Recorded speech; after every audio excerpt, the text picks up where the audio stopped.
जनमानस के सपनों को सच का प्रकाश देने वाले, हिंदुस्तान को सर्वोच्च शिखर पर ले जाने के लिए प्रतिबद्ध, राष्ट्रीय स्वाभिमान के प्रतीक माननीय प्रधानमंत्री माननीय श्री नरेंद्र मोदी जी के आगमन से हम सब गौरवान्वित हैं। भारत के माननीय प्रधानमंत्री द्वारा आंध्र प्रदेश के लोगों को 10,700 करोड़ से अधिक की 7 बुनियादी विकास परियोजनाओं का शिलान्यास एवं लोकार्पण कर देश के नाम समर्पित करने के कार्यक्रम में माननीय प्रधानमंत्री महोदय जी का आभार व्यक्त करते हुए हार्दिक स्वागत करते हैं।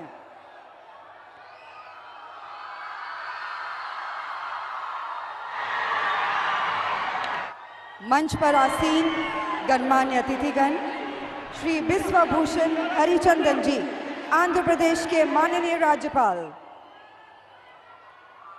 श्री वाई.एस. जगनमोहन रेड्डी जी, आंध्र प्रदेश के माननीय मुख्यमंत्री,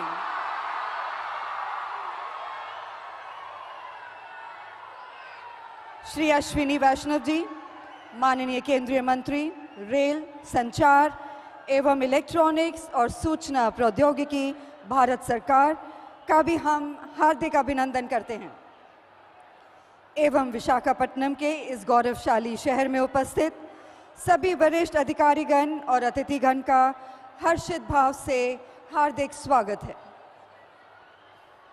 आज़ादी के इस अमृतकाल में भारत देश एक ऐसी स्वर्णिम गाथा लिख रहा है जो विकसित भारत के स्वप्न को साकार करेगी और देश में तेजी से आगे बढ़ रहे शहरों में विशाखापट्टनम यानी सिटी ऑफ डेस्टिनी का नाम भी शामिल है। माननीय प्रधानमंत्री जी के नेतृत्व में आस को आधार और उम्मीद को साकार करने का जो कार्यक्रम पिछले 8 वर्षों से चल रहा है, आज का यह समारोह उसी प्रगति की ओर एक और पहल है।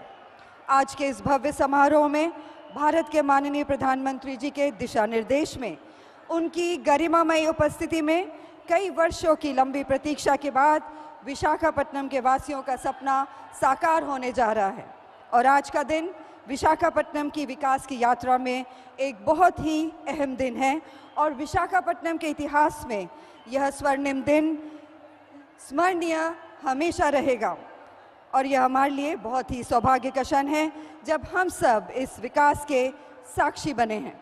प्रगति के इस नए आरंभ के लिए आप सभी को हार्दिक शुभकामनाएं।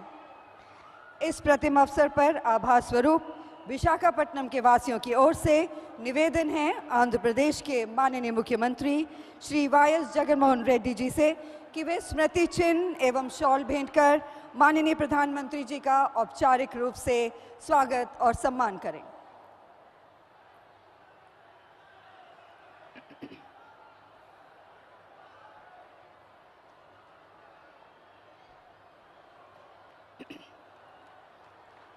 एक बार जोरदार तालियां माननीय प्रधानमंत्री जी के स्वागत में।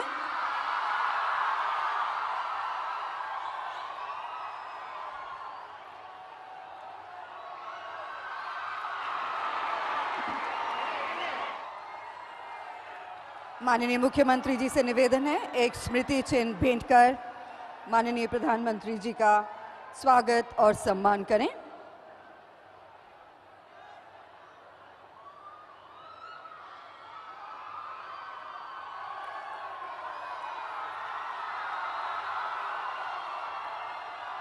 हार्दिक धन्यवाद। माननीय प्रधानमंत्री जी तथा गणमान्य अतिथिगण का स्वागत और आज के इस भव्य समारोह की महत्ता पर प्रकाश डालने के लिए आमंत्रित करना चाहेंगे श्री अश्विनी वैष्णव जी, माननीय केंद्रीय मंत्री रेलवे, संचार एवं इलेक्ट्रॉनिक्स और सूचना प्रौद्योगिकी भारत सरकार को। Pride of India and celebrated all over the world, Honorable Prime Minister Shri Narendra Modi Garu,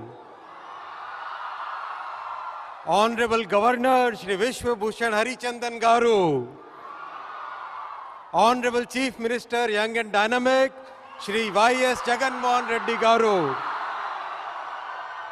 brothers and sisters, Andariki Namaskaramulu. On this auspicious occasion, I welcome all the honorable dignitaries to Visakhapatnam the city of destiny. India is going through a phenomenal transformation under Prime Minister Shri Narendra Modi ji's visionary leadership. Every sector is changing. We are able to navigate very difficult global scenario only because of Honorable Prime Minister's clarity of vision. Let's take the example of railways. In the past 8 years, Honorable Prime Minister Shri Narendra Modi ji has totally transformed Indian Railways.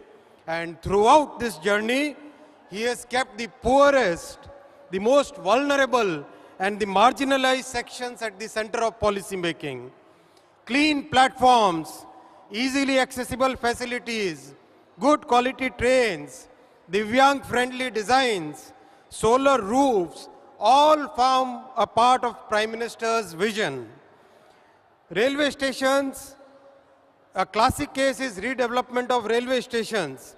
Honorable Prime Minister has given the vision that all the railway stations will become world-class facilities. They will become the cultural and commercial hubs of the city. A huge roof plaza will be created, which will create new urban space, spacious waiting areas, lot of space for local products through the one station, one product outlets. Here in Visakhapatnam, Etiko Pakku toys, the very beautiful wooden toys, they are finding a new market through railway station, and I thank Honorable Prime Minister for mentioning it in the Man Ki Baat program.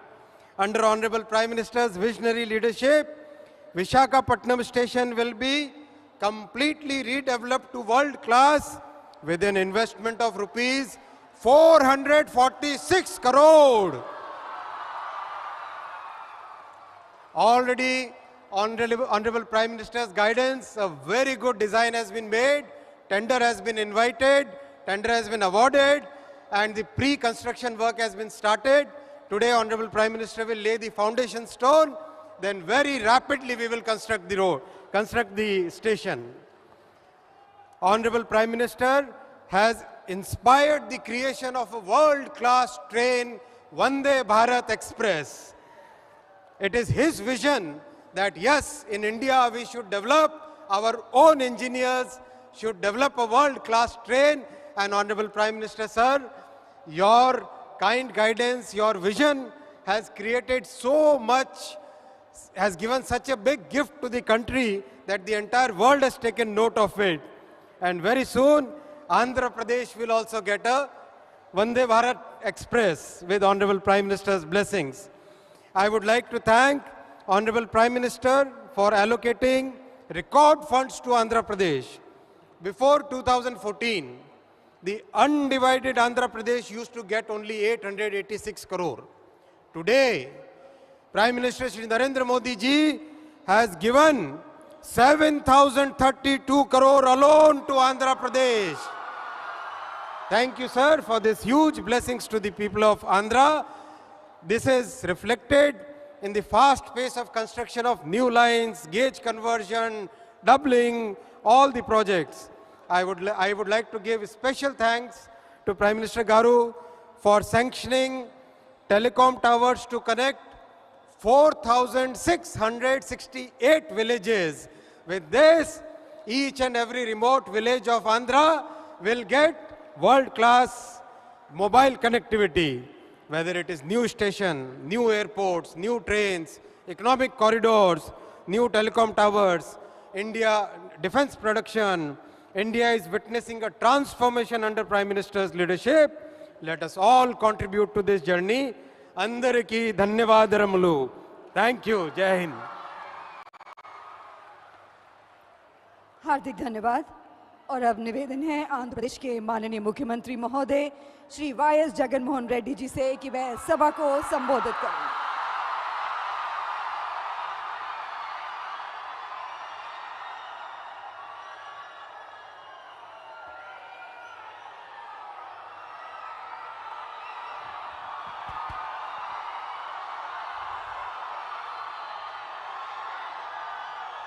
దేశ ప్రగతి రథసారథి గౌరవనీయులు పెద్దలు ప్రధానమంత్రి శ్రీ నరేంద్ర మోడీ గారికి, రాష్ట్ర governor Shri Biswabhusan Harichandan గారికి, కేంద్ర మంత్రివర్యులకు, ఇక మనసు నిండా ఆప్యాయతలతో చిక్కటి చిరునవ్వులతో లక్షలాదిగా తరలి వచ్చిన నా అక్కలకు, నా చెల్లెమ్మలకు, నా అన్నదమ్ములకు, అవ్వ తాతలకు ఆంధ్రప్రదేశ్ రాష్ట్ర ప్రభుత్వం తరపున, ఆంధ్రప్రదేశ్ ప్రజల తరపున ఈ ఉత్తరాంధ్ర గడ్డ మీద ఈ విశాఖలో సాదరంగా హృదయపూర్వకంగా రెండు చేతులు జోడించి స్వాగతం పలుకుతా ఉన్నాను.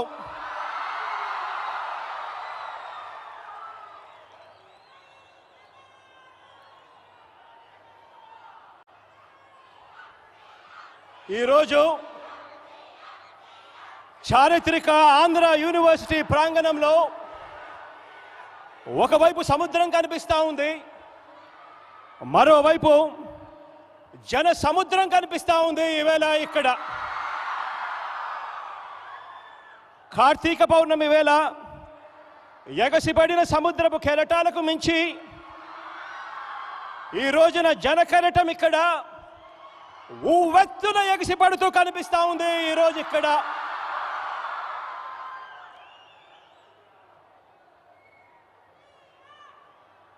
ఇక్కడికి వచ్చిన ఈ జనాంగాన్ని చూస్తూ ఉంటే ప్రజాకవి, శ్రీకాకుళం వాసి, గాయకుడు వంగపండు చెప్పినట్టుగా, వంగపండు పాడినట్టుగా తన మాటలు గుర్తుకొస్తా ఉన్నాయి. ఏం పిల్లడో వెళ్దాం వస్తావా అంటూ ఈరోజు మనం తలపెట్టిన ఈ మహాసభకు ఉత్తరాంధ్ర జనం ప్రభంజనంలా కదిలి రావటం కనిపిస్తూ ఉంది. ఈరోజు ఇక్కడ ఇదే నేల మీద నడియాడిన మహాకవి శ్రీశ్రీ మాటల్లో చెప్పాలి అనంటే, వస్తున్నాయి వస్తున్నాయి జగన్నాథ రథ చక్రాలు అంటూ కదిలి వస్తూ కనిపించే లక్షల జన సందోహం ఈరోజు మన ఎదుట ఇక్కడ కనిపిస్తూ ఉన్నాయి. ఈరోజు దేశమంటే మట్టి కాదోయ్, దేశమంటే మనుషులోయ్ అన్న మన విజయనగరం వాసి మహాకవి గురుజాడ మాటలు మనందరికీ కూడా కర్తవ్య బోధ చేస్తున్నాయి. ప్రజల అభిమానంతో పాటు వారి ఆకాంక్షలకు ఈ జనం, ఇక్కడికి వచ్చిన ఈ జనసాగరం అద్దం పడుతూ ఉంది.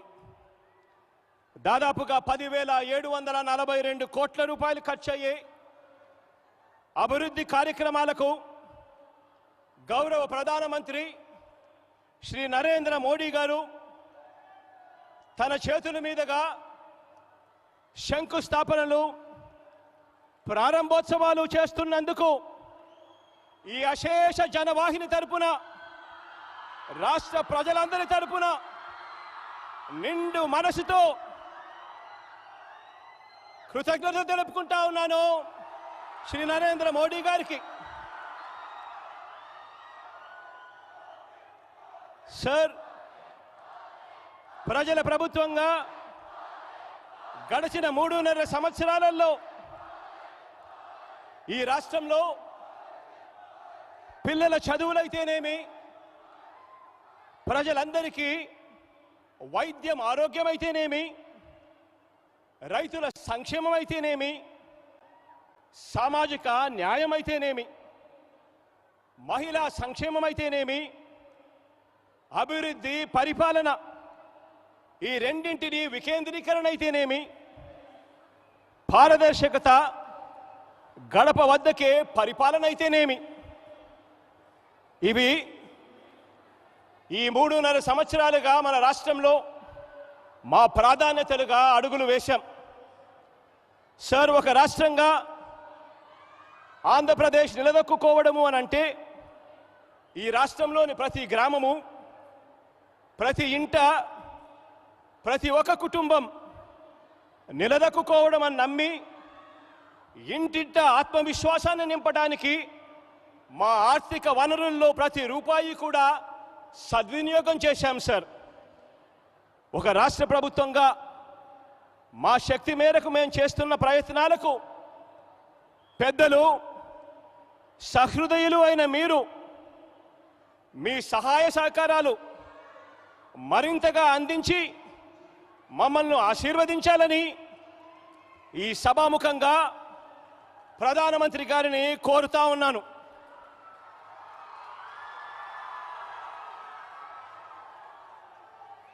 ఎనిమిదేళ్ల క్రితం తనకు తగిలిన అతిపెద్ద గాయం నుంచి మా రాష్ట్రం ఆంధ్రప్రదేశ్ ఇంకా కోలుకోలేదు సార్.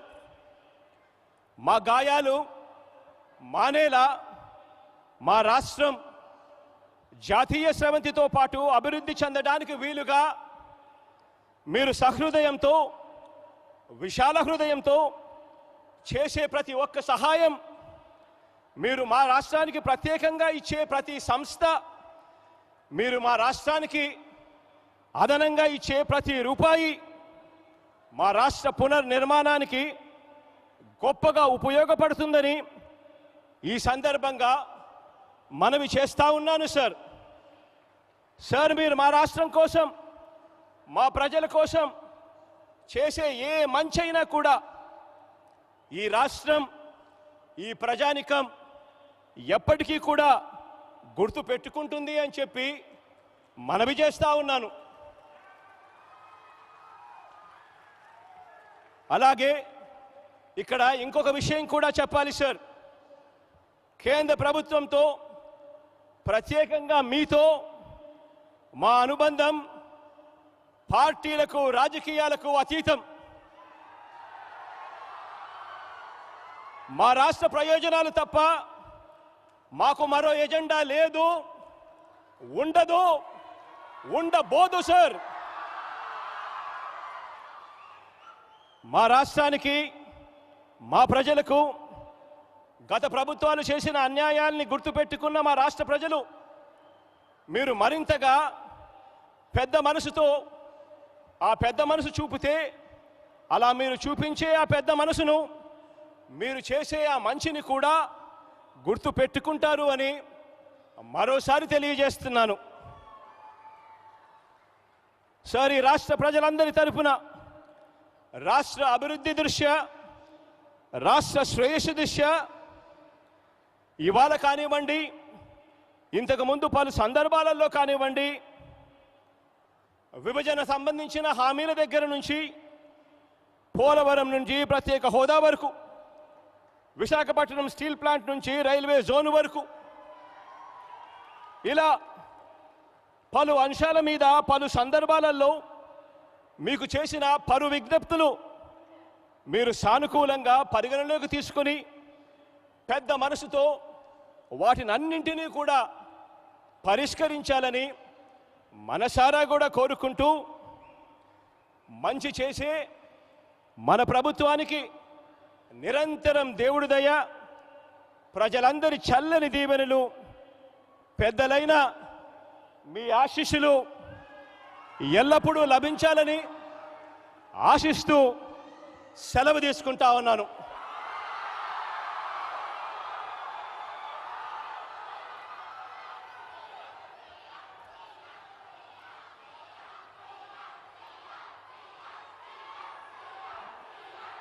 माननीय मुख्यमंत्री महोदय जी का हार्दिक धन्यवाद।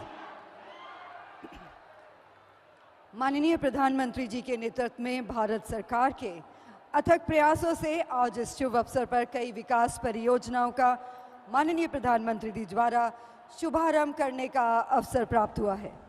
माननीय प्रधानमंत्री महोदय जी से सविनय निवेदन है कि आप अपने शुभ हस्तों से रिमोट का बटन दबाकर 5 विकास परियोजनाओं का शिलान्यास एवं ओएनजीसी और एनएचएआई की परियोजनाओं का लोकार्पण कर इन्हें देश के नाम समर्पित करें। विशाखापट्टनम मत्स्य हार्बर के आधुनिकीकरण एवं उन्नयन कार्य का शिलान्यास हो रहा है, जिससे मछुआरों का आर्थिक सबलीकरण होगा। राष्ट्रीय राजमार्ग 130 सीडी के रायपुर विशाखापट्टनम आर्थिक गलियारे का ग्रीनफील्ड में 6 लेनीकरण, जिससे सुगम यातायात सहित क्षेत्र की सामाजिक एवं आर्थिक प्रगति को बढ़ावा। राष्ट्रीय राजमार्ग 516 सी के कॉन्वेंट जंक्शन से शीला नगर जंक्शन तक का 6 लेनीकरण एवं विशाखापट्टनम बंदरगाह कनेक्टिविटी के लिए अतिरिक्त 4 लेन समर्पित पोर्ट रोड के कार्य का शिलान्यास हो रहा है। विशाखापट्टनम रेलवे स्टेशन का पुनर्विकास कार्य का शिलान्यास हो रहा है, जिससे यात्रियों को मिलेंगी विश्व स्तरीय सुविधाएं। गेल की 745 किलोमीटर श्रीकाकुलम अंगुल प्राकृतिक गैस पाइपलाइन के निर्माण कार्य का शिलान्यास हो रहा है, जिससे आंध्र प्रदेश एवं ओडिशा को स्वच्छ तथा पर्यावरण अनुकूल ईंधन की सुविधा प्राप्त होगी। राष्ट्रीय राजमार्ग 326 ए के नरसन्नपेटा से पाथापट्टनम खंड का 2 लेन पेव्ड शोल्डर सहित का पुनर्वास और उन्नयन। श्रीकाकुलम गजपति कॉरिडोर का लोकार्पण हो रहा है, जिससे स्थानीय उत्पादों के और अधिक व्यापार एवं स्थानीय युवाओं के लिए रोजगार के नए अवसरों का सृजन होगा। ओएनजीसी के KGDWN 98/2 डीप वाटर ब्लॉक की ओडलार व्यू स्थित यू फील्ड अभितट फैसिलिटीज का लोकार्पण हो रहा है, जिससे देश की ऊर्जा सुरक्षा को बढ़ावा मिल रहा है। हार्दिक धन्यवाद।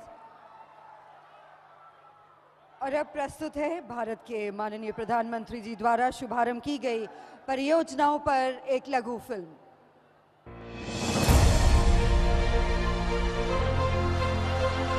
नए भारत की नई तस्वीर अब बस एक सपना नहीं, ये प्रगति का प्रत्यक्ष सरोवर बन यहां के करोड़ों देशवासियों की आकांक्षाओं को सींच रहा है।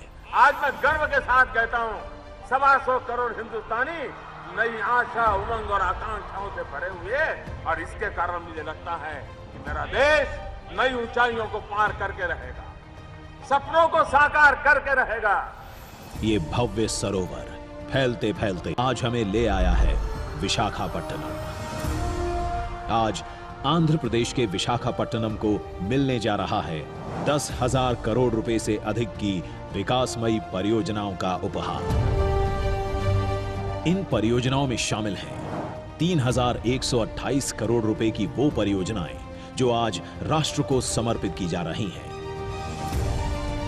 देश की ऊर्जा सुरक्षा के लिए ओएनजीसी द्वारा कृष्णा गोदावरी बेसिन में आज तक की सबसे गहरी गैस की खोज की गई है, जिसको रिकॉर्ड 11 महीनों में मोनेटाइज किया गया है। इस खोज में 3 गैस के कुएं हैं, जिनकी गैस उत्पादन क्षमता करीब 3 MMSCMD है। 2,917 करोड़ की लागत से मोनेटाइज किए गए इन कुओं से देश की ऊर्जा सुरक्षा को और गति मिल रही है। साथ ही भारत को गैस आधारित अर्थव्यवस्था बनाने की दिशा में ये एक बड़ा कदम है। रोड कनेक्टिविटी को बेहतर करते हुए NH 326A के आंध्र प्रदेश के 42 किलोमीटर के खंड को पेव्ड शोल्डर कॉन्फ़िगरेशन के साथ 2 लेन में विकसित किया गया है। पथापट्टनम से शुरू होकर नरसन्नापेटा के पास NH 16 जंक्शन पर राष्ट्रीय मार्ग का यह हिस्सा समाप्त होता है। ये राष्ट्रीय मार्ग ओडिशा के गजपति जिले को आंध्र प्रदेश के श्रीकाकुलम जिले से जोड़ता है। 211 करोड़ रुपए की लागत से बनकर तैयार हुए NH 326A के इस खंड के विकास से आंध्र प्रदेश और ओडिशा राज्यों के बीच बेहतर संपर्क सुनिश्चित होगा। आंध्र प्रदेश की अर्थव्यवस्था को और तेज गति देने के लिए लगभग 7,600 करोड़ रुपए की अन्य परियोजनाओं का शिलान्यास भी आज किया जा रहा है, जिनमें शामिल हैं मल्टी मोडल कनेक्टिविटी को सशक्त करते हुए रायपुर और विशाखापट्टनम के बीच 465 किलोमीटर का इकोनॉमिक कॉरिडोर। इस कॉरिडोर की कुल 465 किलोमीटर लंबाई में से 100 किलोमीटर लंबाई आंध्र प्रदेश राज्य में पड़ती है। परियोजना की कुल लागत 15,400 करोड़ रुपए होगी, जिसमें से आंध्र प्रदेश के भाग की लागत 3,778 करोड़ रुपए होगी। इस परियोजना में 12 पुल, 27 अंडरपास, 26 बड़े पुल, 34 छोटे पुल, 1 आरओबी और 6 इंटरचेंज का निर्माण शामिल है। इससे छत्तीसगढ़ और ओडिशा के औद्योगिक नोड्स का विशाखापट्टनम बंदरगाह और चेन्नई कोलकाता राष्ट्रीय राजमार्ग संख्या 16 से तेज संपर्क सुनिश्चित होगा। विशाखापट्टनम में पोर्ट कनेक्टिविटी को और बेहतर करने और शहर में ट्रैफिक के कंजेशन को कम करने के लिए 566 करोड़ रुपए की लागत से कॉन्वेंट जंक्शन से शीलानगर जंक्शन तक मौजूदा 4 लेन वाले मार्ग को 6 लेन में चौड़ा किया जा रहा है और पोर्ट की ओर जाने वाले ट्रैफिक के लिए अतिरिक्त समर्पित 4 लेन कॉरिडोर भी बनाया जा रहा है।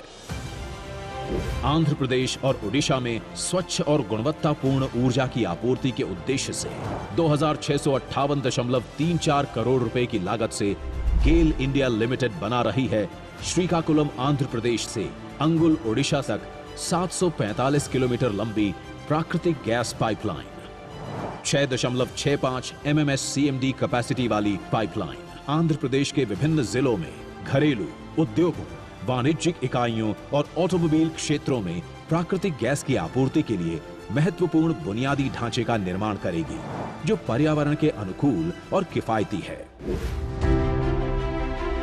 विशाखापट्टनम आने वाले टूरिस्ट और औद्योगिक यात्रियों को बेहतर सुविधाएं प्रदान करने के लिए यहां के रेलवे स्टेशन का नवीनीकरण किया जा रहा है। लगभग 447 करोड़ रुपए की लागत से होने वाली इस मेजर अपग्रेडेशन से वाइजैग रेलवे स्टेशन में यात्री अनुकूल सुविधाएं प्रदान की जाएंगी। इस अपग्रेडेशन से ये रेलवे स्टेशन प्रतिदिन 2 लाख यात्रियों का लोड ले पाएगा। इसके अतिरिक्त शिलान्यास किया जा रहा है विशाखापट्टनम फिशिंग हार्बर के मॉडर्नाइजेशन और अपग्रेडेशन का। प्रधानमंत्री मत्स्य संपदा योजना के अंतर्गत लगभग 152 करोड़ की लागत से होने वाले इस अपग्रेडेशन से मछुआरों की कई चुनौतियों का निवारण होगा। इस परियोजना में बंदरगाह पर कई सुविधाओं के निर्माण की परिकल्पना की गई है, जैसे एक वातानुकूलित नीलामी हॉल, अत्याधुनिक मैकेनाइज्ड फिश हैंडलिंग और पैकेजिंग सुविधाएं, कैंटीन, वाहन पार्किंग क्षेत्र और मछली बेचने के लिए दुकानें। इस मॉडर्नाइजेशन और अपग्रेडेशन से इस फिशिंग हार्बर की हैंडलिंग क्षमता 150 टन से दुगनी होकर 300 टन प्रतिदिन हो जाएगी और जेटी में टर्न अराउंड समय 8 घंटे से घटकर 4 घंटे हो जाएगा। नए भारत की नई तस्वीर बदलने जा रही है। अब आंध्र प्रदेश के आने वाले कल की छवि साथ ही ला रही है यहाँ के लोगों के लिए रोजगार के अनेकों अवसर। इन परियोजनाओं से मिल रही है आंध्र प्रदेश, खासकर विशाखापट्टनम को तेज गति और आत्मनिर्भर भारत के संकल्प की ओर भी ये है एक महत्वपूर्ण कदम। धन्यवाद।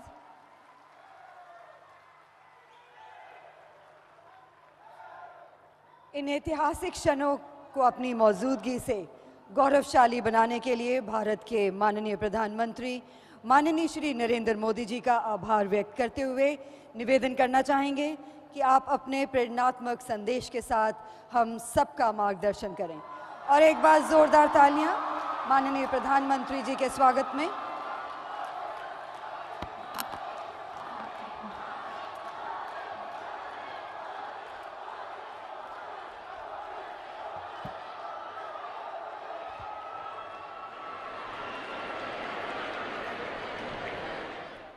प्रिय मैना సోదరి సోదరులారా नमस्कारम।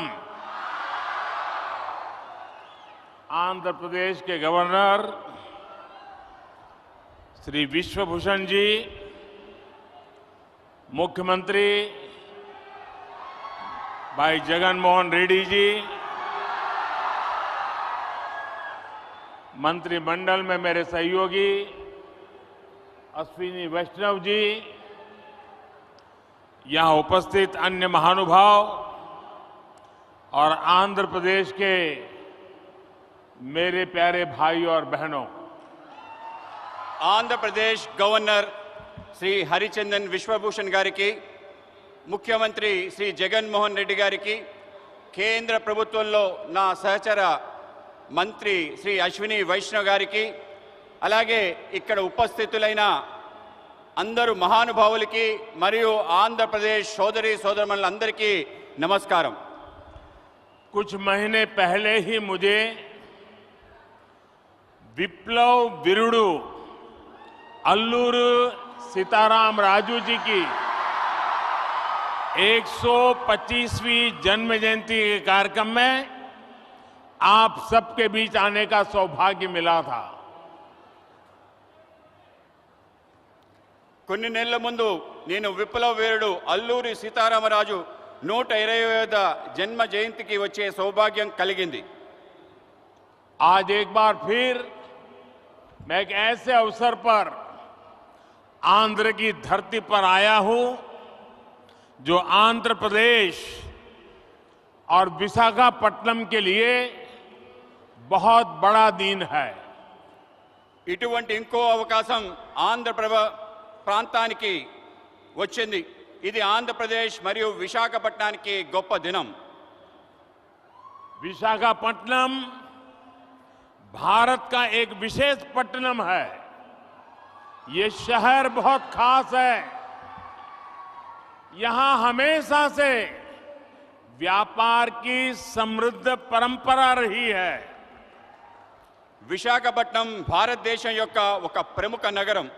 ఇది ఒక ప్రత్యేకమైన నగరం. ఇక్కడ ఎప్పుడూ వ్యాపారం సమృద్ధిగా జరిగే పరంపర ఉంది.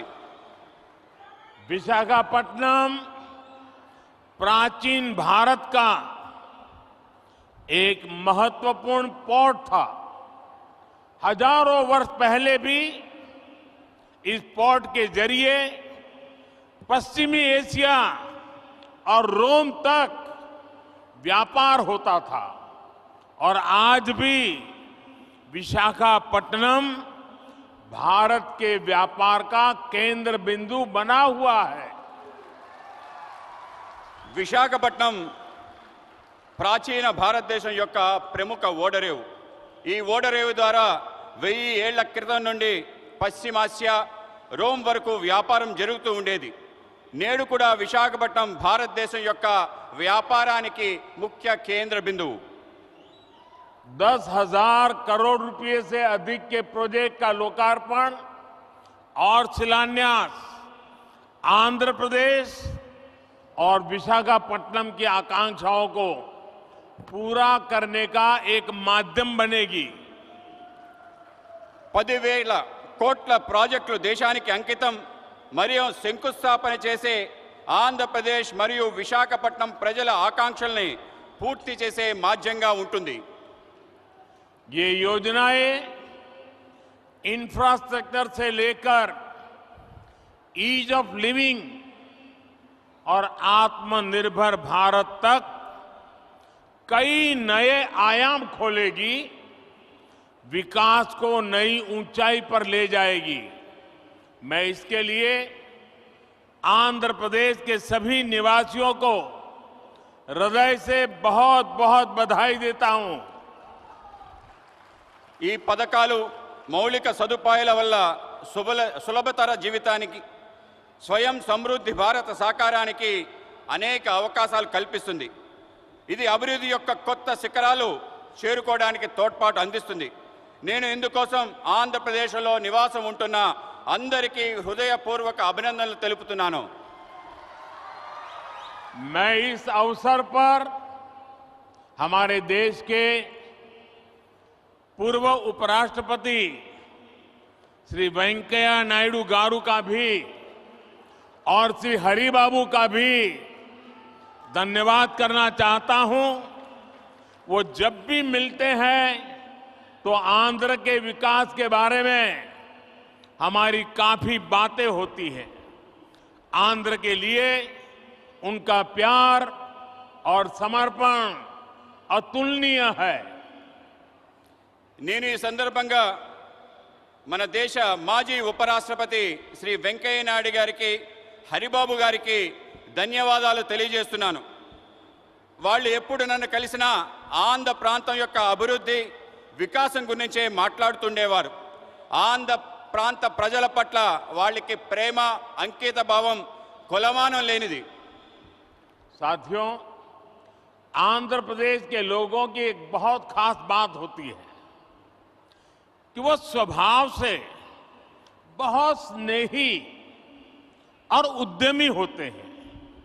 आज तकरीबन दुनिया के हर कोने में, हर काम में आंध्र प्रदेश के लोग अपनी प्रतिभा का प्रदर्शन कर रहे हैं। మిత్రులారా, ఆంధ్రప్రదేశ్ ప్రజలకి ఒక ప్రత్యేకత ఉంది. వాళ్ళు స్వభావరీత్యా స్నేహపూర్వకంగా ఔత్సాహికంగా కలిగి ఉంటారు. నేడు ప్రపంచంలో అనేక చోట్ల అన్ని పనుల్లో ఆంధ్ర ప్రాంతం వాళ్ళు తమ ప్రతిభను కనపరుస్తున్నారు. बात चाहे एजुकेशन की हो या एंटरप्राइज की, टेक्नोलॉजी की हो या मेडिकल प्रोफेशन की, हर क्षेत्र में आंध्र प्रदेश के लोगों ने अपनी विशिष्ट पहचान बनाई है। ఇది చదువు గురించి అయినా కానీ, వ్యాపార దృక్పథం గురించి అయినా కానీ, సాంకేతిక రంగంలో కానీ, వైద్య రంగానికి సంబంధించిందైనా కానీ అన్ని చోట్ల ఆంధ్ర ప్రాంత ప్రజలు తమ ప్రత్యేక గుర్తింపు ప్రదర్శిస్తున్నారు. ये पहचान सिर्फ प्रोफेशनल क्वालिटी की वजह से ही नहीं बनी, बल्कि ये उनके मिलनसार व्यवहार की वजह से बनी है। आंध्र प्रदेश के लोगों का खुश मिजाज और जिंदा दिल व्यक्तित्व हर किसी को उनका मुरीद बना देता है। ఈ గుర్తింపు వృత్తిపరమైన లక్షణాల కారణంగా కాక వాళ్ళ యొక్క కలుపుకోరుతనం కారణంగా ఏర్పడింది. ఆంధ్రప్రదేశ్ ప్రజల యొక్క ఉల్లాసవంతమైన ఉన్నతమైన వ్యక్తిత్వం వాళ్ళని అలా మెచ్చుకునేలా చేస్తుంది. तेलुगु भाषी लोग हमेशा बेहतर की तलाश में रहते हैं और हमेशा बेहतर करने की कोशिश करते रहते हैं। मुझे खुशी है कि आज यहां जिन विकास परियोजनाओं का शिलान्यास और लोकार्पण हुआ है वो भी आंध्र प्रदेश में प्रगति की गति को और बेहतर करेगी। తెలుగు ప్రజలు ఎప్పుడు కూడా అందరి బాగు కోసం వెతుకుతూ ఉంటారు, అలాగే బాగు చేయడం కోసం కృషి చేస్తుంటారు. నాకు చాలా సంతోషంగా ఉంది. ఈరోజు అభివృద్ధి కార్యక్రమాల యొక్క శంకుస్థాపన జాతికి అంకితం చేసిన విషయంలో ఆంధ్ర ప్రాంతం యొక్క అభివృద్ధి మెరుగుపడడానికి దోహదపడతాయని చెప్పి భావిస్తున్నాను. साथियों, आजादी के अमृत काल में देश विकसित भारत के लक्ष्य को लेकर विकास के रास्ते पर तेजी से आगे बढ़ रहा है। మిత్రులారా, మనం స్వతంత్ర దినోత్సవం యొక్క అమృత కాలంలో ఉన్నాం. వికసించిన భారత అనే లక్ష్యంతో అభివృద్ధి పదంలో ముందుకి తోసిపోతున్నాం. विकास की ये यात्रा बहुआयामी है। इसमें सामान्य मानवीय के जीवन से जुड़ी जरूरतों की चिंता भी शामिल है। इसमें सबसे बेहतर आधुनिक इंफ्रास्ट्रक्चर का निर्माण भी शामिल है। అభివృద్ధి యొక్క ఈ యాత్రలో బహుముఖమైంది. ఇందులో సామాన్య మానవుడి యొక్క ఆలోచన కూడా దాగి ఉంది. ఇందులో ప్రపంచంలో శ్రేష్టమైన ఆధునిక మౌలిక సదుపాయాలు నిర్మాణం కూడా ఉంది. आज के इस कार्यक्रम में भी इंफ्रास्ट्रक्चर पर हमारे विजन की झलक भी साफ दिख रही है। हमारा विजन है समावेशी विकास का, इंक्लूसिव ग्रोथ का। నేడు ఈ కార్యక్రమంలో మౌలిక సదుపాయాల కల్పనలో మా దార్శనికత యొక్క స్పష్టమైన సంకేతం కనబడుతుంది. మా ఆలోచన అంతా కూడా సమ్మిళిత అభివృద్ధి కోసం. इंफ्रास्ट्रक्चर को लेकर हम कभी ऐसे सवालों में नहीं उलझे कि हमें रेलवे का विकास करना है या सड़क परिवहन का, हम कभी इसे लेकर दुविधा में नहीं फंसे कि हमें पोर्ट पर ध्यान देना है कि हाईवे पर। మేము మౌలిక సదుపాయాల కోసం ఎటువంటి సందేహాలకి లోను కాలేదు. అది రైల్వేల అభివృద్ధి అయినా రోడ్ల అభివృద్ధి అయినా, మనం పోర్టుల అభివృద్ధి చేద్దామా రహదారుల అభివృద్ధి చేద్దామా అనే విషయంలో సందేహపడలేదు. इंफ्रास्ट्रक्चर के इस आइसोलेटेड व्यू से देश को भारी नुकसान उठाना पड़ा. इससे सप्लाई चेन पर असर पड़ा और लॉजिस्टिक्स का खर्च बढ़ गया. మౌలిక సదుపాయాల్లో ఇటువంటి లోపభూయిష్టమైన ఆలోచన కారణంగా దేశానికి భారీ నష్టం చవిచూసింది. మిత్రులారా, సరఫరా గొలుసు రవాణా సౌకర్యాలు బహుముఖమైన అనుసంధానంపై ఆధారపడి ఉంటుంది. ఆ విధంగా ముందుకు వెళ్ళడానికి దోహదపడతాయి. साथियों, सप्लाई चेन और लॉजिस्टिक्स मल्टी मॉडल कनेक्टिविटी पर निर्भर करते हैं. इसलिए हमने इंफ्रास्ट्रक्चर के विकास को लेकर के नई अप्रोच अपनाई. हमने विकास के इंटीग्रेटेड व्यू को महत्व दिया. మిత్రులారా, సరఫరా గొలుసు బహుముఖమైన అనుసంధానంపై ఆధారపడి ఉంటుంది. ఇందుకోసం మేము మౌలిక సదుపాయాల కోసం ప్రత్యేకమైన ఒక కొత్త పద్ధతిని ప్రారంభించాం. మౌలిక సదుపాయాలు ఏకీకృత ఆలోచనలకు పెద్దపీట వేశాం. आज जिस इकोनॉमिक कॉरिडोर की नींव रखी गई है उसमें 6 लेन वाली सड़क का प्रावधान है. पोर्ट तक पहुंचने के लिए एक अलग सड़क भी बनाई जाएगी. एक तरफ हम विशाखापट्टनम रेलवे स्टेशन को संवार रहे हैं तो दूसरी तरफ फिशिंग हार्बर को अत्याधुनिक बना रहे हैं. నేడు ఎకనామిక్ కారిడార్ ఆర్థిక లోగుల గురించి ఆలోచిస్తున్నాము.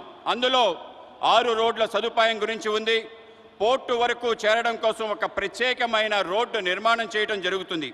ఒక పక్క విశాఖపట్నం రైల్వే స్టేషన్ని ఆధునీకరిస్తున్నాయి, ఇంకో పక్క మన చేపల రేవుని కూడా ఆధునీకరిస్తున్నాం. साथियों, इंफ्रास्ट्रक्चर का ये इंटीग्रेटेड व्यू पीएम गति शक्ति नेशनल मास्टर प्लान की वजह से संभव हुआ है. गति शक्ति प्लान से न सिर्फ इंफ्रास्ट्रक्चर निर्माण की रफ्तार तेज हुई है, बल्कि इससे परियोजनाओं पर लगने वाला खर्च भी कम हुआ है. మిత్రులారా, మౌలిక సదుపాయాల ఏకీకృత ఆలోచన కారణంగా ప్రధానమంత్రి గతిశక్తి జాతీయ ప్రణాళిక కారణంగా జరుగుతుంది. మిషన్ గతిశక్తి ద్వారా మౌలిక సదుపాయాల వేగం పెరుగుతుంది. దీంతో పాటు అనేక ప్రాజెక్టులపై జరిగే ఖర్చు బాగా తగ్గుతుంది. मल्टी मॉडल ट्रांसपोर्ट सिस्टम ही हर शहर का भविष्य है और विशाखापट्टनम ने इस दिशा में कदम बढ़ा दिया है. మల్టీ మోడల్ లాజిస్టిక్స్ బహుముఖమైన రవాణా వ్యవస్థ ప్రతి నగరం యొక్క భవిష్యత్తు. విశాఖపట్నం కూడా ఈ దశగా ముందడుగు వేస్తుంది. मुझे मालूम है कि इन परियोजनाओं का आंध्र के लोगों को लंबे समय से इंतजार था और आज जब ये इंतजार पूरा हो रहा है तो आंध्र प्रदेश और इसके तटीय क्षेत्र एक नई रफ्तार के साथ विकास की इस दौड़ में आगे बढ़ेंगे. నాకు తెలుసు, మీరు ఈ యొక్క ప్రాజెక్ట్స్ కోసం ఆంధ్ర ప్రజలు ఎంతో కాలం నుంచి ఎదురు చూస్తున్నారు. ఈరోజు మీ నిరీక్షణ పూర్తయిన సందర్భం. ఆంధ్రప్రదేశ్ మరియు తీర ప్రాంతం యొక్క కొత్త వేగంతో